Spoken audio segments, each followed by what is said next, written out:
Guna mendukung program ketahanan pangan Presiden Prabowo Subianto, Polda Sumsel resmikan penguatan program perkarangan pangan lestari melalui pendekatan terintegrasi serta berkelanjutan.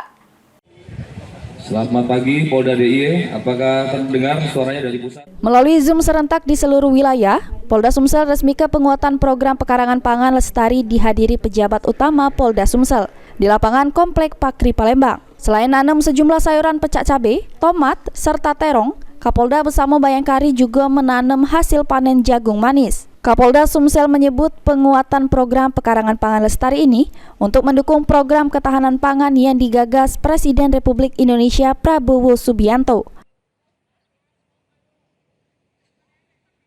Jadi program pangan lestari ini merupakan salah satu program yang menjadi bagian dari program ketahanan pangan yang diusung atau yang dilaksanakan oleh Polri, dalam hal ini Polda Sumatera Selatan.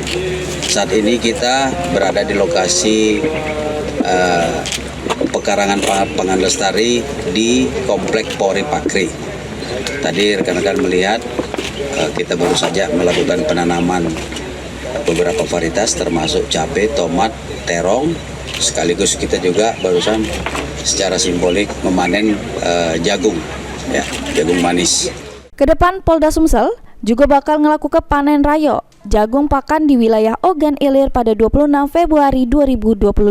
Mulyadi, PAL TV.